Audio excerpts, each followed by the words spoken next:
Le président turc était en Afrique, en Angola, au Nigeria et puis au Togo. L'influence de la Turquie sur le continent africain est sans doute discutée entre le chef de l'État turc Recep Tayyip Erdogan et les présidents angolais, nigérians et togolais. Avec Mamadou Diouf, on va parler de l'influence de la Turquie sur le continent africain. Mamadou, bonjour, vous allez bien? Bonjour Michel, je vais très bien. Alors, la Turquie qui se déploie en Afrique, pour quelle raison, Mamadou Diouf? Eh bien, l'Afrique est comme un gâteau qu'il faut partager. Donc, tous ceux qui veulent une part du gâteau vont trouver leur stratégie pour venir prendre leur part. La seule différence, on ne peut plus faire comme la conférence de 1885 à Berlin, où on s'était partagé le gâteau d'une certaine façon. Cette fois, il faut le faire avec plus de stratégie. En fait, la Turquie est une puissance qui monte et qui se rend compte, comme les autres puissances, que par rapport au futur du monde, l'Afrique, d'un point de vue économique, va jouer un rôle important. D'abord par sa population, parce qu'on l'oublie tout le temps. Nous faisons 1 milliard de personnes. 1 milliard de personnes, c'est un marché. Et n'oublions pas qu'un des éléments qui avait conduit à la colonisation, c'était cette recherche de débouchés. Et la recherche de débouchés est toujours là. Le deuxième élément qui est là, la Turquie a pendant longtemps essayé d'intégrer l'Union européenne. Il y a toujours eu des blocages. La Turquie a besoin, à défaut du marché européen, de se trouver des débouchés au niveau d'un autre marché. Et l'Afrique est là pour être ce marché parce que certains produits turcs intéressent les Africains, raison pour laquelle, avec Erdogan, depuis qu'il est arrivé au pouvoir, on sent effectivement un intérêt grandissant pour la Turquie par rapport à l'Afrique. Et ça se matérialise par ces déplacements qu'il fait. Il est là depuis pas longtemps quand même, mais il a visité 30 pays africains. Il n'y a pas beaucoup de chefs d'État des pays dits avancés qui ont fait autant que lui. Maintenant, il y a des intérêts particuliers. En Angola, quel était, Mamadou Diouf, l'approche ou bien le discours du chef de l'État turc? C'est le côté économique, c'est le pétrole. Il a quitté le Togo pour aller au Nigeria. C'est la question des hydrocarbures, puisque l'Afrique actuellement est en train d'être progressivement un potentiel producteur énorme de pétrole, parce qu'on découvre de plus en plus ces ressources au niveau d'un certain nombre de pays. L'Angola, le Nigeria, tout le monde sait que c'est 2 gros producteurs de pétrole sur le continent africain. Et bien sûr, il vaut mieux aujourd'hui pour la Turquie d'avoir ses propres sources de ravitaillement que de dépendre d'un marché où, quand tu es en conflit avec les Américains ou bien avec les Russes, tu risques de se retrouver dans une situation de perturbation de ton approvisionnement en hydrocarbures, avec tout ce que cela peut avoir comme conséquence sur le plan économique pour le pays concerné.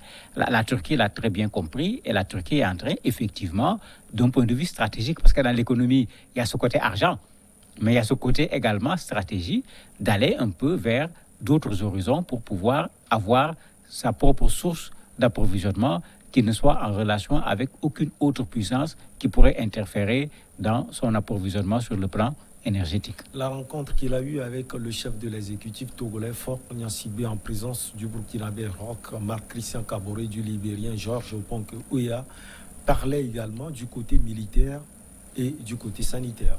Mais bien sûr, la Turquie est bien connue sur ces aspects. De temps en temps, on est en train actuellement d'évacuer des gens en Turquie pour des soins parce qu'il y a quand même de la qualité en la matière. Sur le plan militaire, la Turquie a démontré ce qu'elle est capable de faire. N'oubliez pas que la Turquie allait intervenir en Syrie. On a vu les résultats. Ouais. La Turquie allait intervenir en Libye. On a vu les résultats. Il s'est mêlé à la question du Nagorno-Karabakh avec l'Azerbaïdjan. On a également vu les résultats. Donc, ce qu'on achète d'habitude, des avions, des blindés, des frégates, les Turcs les vendent. Ils sont performants, ils sont moins chers. Mais leur force actuellement sur le plan militaire qui les distingue, c'est leurs drones. Des drones qu'on appelle TB2, qu'ils ont utilisés en Libye, qu'ils ont utilisés en Syrie et qui leur ont permis de faire de très bons résultats. La particularité, ils ne coûtent pas cher. Le drone coûte pratiquement 23 fois moins cher qu'un avion de chasse. Et tu n'as pas besoin d'installation particulière pour pouvoir le piloter. Mais en Afrique, si on veut s'armer, ceci est plus à notre portée qu'un avion de chasse. Avec tout ce que cela demande, il faut avoir le pilote, il faut du carburant, il faut là où tu vas mettre les avions, il faut pouvoir assurer de façon régulière la maintenance de ces avions, mais ça fait qu'aujourd'hui, cet aspect militaire chez les Turcs n'intéresse pas seulement les Africains, mais ça intéresse bien des gens à travers le monde. Et le président turc l'a compris dans sa délégation, mais ceux qui s'occupent de ces questions militaires faisaient partie de la centaine de personnes qui sont venues pour des investissements, mais pour également proposer les produits turcs sur le plan sécuritaire. Alors, sur l'aspect militaire, dans un continent qui est en face au djihadisme, surtout l'Afrique de l'Ouest, ces accords sont un peu plus importants pour le Togo, le Libéria, le Burkina Faso surtout. Mais bien sûr, il est important que ces pays également regardent comment ces pays qui viennent nous aider, comme la France, combattent ces terroristes. Les drones, ils jouent un rôle important, aussi bien pour des questions de reconnaissance, pour savoir où sont ces gens, mais également pour pouvoir frapper en prenant le moins de risques par rapport à ses propres soldats. Puisque le drone n'est pas conduit par quelqu'un, ce n'est pas comme un avion qu'on peut éventuellement abattre. Quand on abat un drone, bon, c'est le matériel qui tombe, ce n'est pas un avion qui tombe et le coût n'est pas exactement le même. Je crois qu'il faut apprendre de cela. Si on regarde l'opération Barkhane, les drones y ont joué un rôle extrêmement important. Mais cela veut dire que si nous voulons avoir une riposte à la hauteur de la riposte de Barkhane, il faut qu'on puisse avoir également des drones à la disposition de nos forces de défense et de sécurité, surtout que nos pays, soit ils sont très grands, ce qui demande qu'on puisse parcourir un peu partout pour savoir où se trouvent ces gens, soit ils ne sont pas grands du tout, mais le drone va permettre de pouvoir faire rapidement le tour du pays et de savoir quelle est la situation. Et cette information, d'un point de vue militaire, est extrêmement importante quand on veut organiser une riposte, par exemple. Alors, sur le plan sanitaire, on sait qu'il y a tellement de cas de Covid-19 en Turquie. En quoi ce plan peut apporter quelque chose de bon à ces pays? Le Covid ne doit pas être utilisé pour regarder le plateau technique, la situation sanitaire d'un pays, puisque Covid est venu renverser tout ce qui existait devant lui sur le plan sanitaire. Ce qu'il faut regarder, c'est qu'est-ce que les Turcs sont capables de faire par rapport aux maladies classiques. Qu'est-ce qu'ils ont comme offre sur le plan hospitalier? Qu'est-ce qu'ils peuvent nous présenter comme matériel médical? Qu'est-ce qu'ils peuvent nous présenter comme possibilité de stage, de formation, de perfectionnement pour les agents de la santé au niveau de nos pays, etc. Et en cela, les Turcs ont un savoir-faire. Je rappellerai ici que l'aéroport Blaise Diagne de Dakar, c'est les Turcs qui ont terminé l'aéroport. Ce n'était pas eux qui étaient au départ. Et quand vous passez par l'aéroport, vous vous rendez compte que ceux qui sont passés ici, là, comme on dit, le maçon, on le reconnaît au pied du mur. Vous allez savoir que c'est des gens qui savent ce qu'ils font. Donc, d'un point de vue infrastructure, tout comme d'un point de vue médical, il y a effectivement intérêt à aller du côté des Turcs parce que nous avons quand même des choses à pouvoir prendre chez eux pour améliorer ce qui existe chez nous d'un point de vue médical. Bon, au-delà de ces deux aspects, il y en a d'autres également. Mais bien sûr, il y a le côté économique de façon générale. La Turquie est le premier producteur de farine au monde.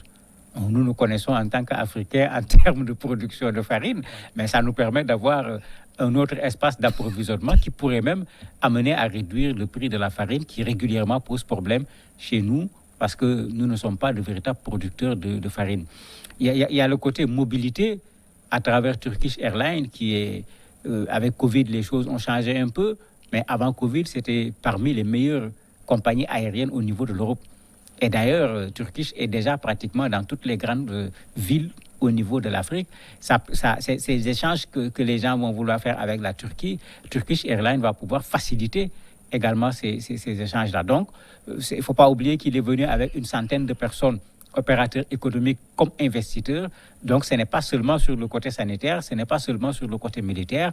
En matière de production, en matière de manufacture, en matière de technique, la Turquie a également des propositions à faire. Sur le plan vestimentaire également, sur nos marchés, il y a de plus en plus de produits qui viennent de la Turquie. Donc, pour les commerçants, pour un certain nombre d'opérateurs économiques, il y a également de quoi gagner quelque chose, pas seulement au niveau de l'État, mais en termes d'échange entre des opérateurs économiques du Togo, par exemple, et d'autres opérateurs économiques de la Turquie. Au Togo, on parle déjà de l'ouverture prochaine d'une ambassade du Togo à Ankara. Le mariage est scellé? Il est bien scellé, puisque la Turquie a déjà ouvert son ambassade ici depuis quelques mois. Il y a une dame qui est là, qui représente la Turquie. Et quand on regarde l'offensive diplomatique sur ce plan, en regardant les ambassades, pratiquement, on les a multipliées par 4. Sur une vingtaine d'années, il y avait à peu près un peu plus d'une dizaine d'ambassades en Afrique. On a plus de 40 ambassades aujourd'hui. Ce qui veut dire que, d'un point de vue diplomatique, leur offensive est en train, effectivement, de produire un résultat. Et le Togo va ouvrir également une ambassade au niveau de la Turquie, puisque souvent, quand on veut faciliter les rapports économiques, il faut que ça se fasse. Ce n'est pas les deux présidents qui vont se charger de faire ce travail. Il faut une ambassade où les gens vont pouvoir aller prendre les renseignements qu'il faut. Et dans ces ambassades, vous avez des gens qui sont chargés de ces questions à caractère économique. Alors, on voit déjà l'opposant de Recep Tayyip Erdogan, Fethullah Gülen, qui est aux États-Unis d'Amérique, qui fait également des œuvres en Afrique, au Nigeria, on le voit partout. Est-ce qu'on peut imaginer ce côté aussi, Mamadou? C'est le contre-pied parfait de Recep Tayyip Erdogan? Je ne dirais pas contre-pied, puisqu'ils ont été alliés. Les gens l'oublient. Ils ont été alliés au départ. Ils ont même, il faut le dire, participé à l'élection, à la première élection de Recep Tayyip Erdogan. Il y a eu un conflit entre eux par la suite qui a fait qu'ils se sont séparés. Et cette séparation a fait que les écoles de Goulem, comme on les appelle, qui existaient déjà dans un certain nombre de pays africains et qui participaient également à la force financière de ce mouvement, mais l'État turc en a fait une stratégie en allant vers un pays. Quand la Turquie propose des choses, elle réclame en retour la mise à disposition de ces écoles à une autre structure qu'ils ont créée qui s'appelle Marif. Et c'est ce qu'ils ont fait au Sénégal, en Guinée, etc., qu'ils viennent de faire également au niveau du Togo, puisqu'il ne faut pas oublier que quand la Turquie fait ses relations sur le plan international, ce à quoi la Turquie pense, c'est également à son intérêt au niveau national. Et dans son intérêt au niveau national, la Turquie n'a aucun intérêt à voir Gülen et son groupe se renforcer à l'extérieur pour pouvoir avoir davantage de moyens pour le combattre à l'intérieur. Il est à l'extérieur, mais il mène en même temps un combat intérieur. On ne peut à la limite pas le lui reprocher. Vous pensez aujourd'hui que l'Afrique est envahie, la Chine est là, la France est là depuis belle lurette, la Russie commence par venir et la Turquie trouve aussi sa place et sa part?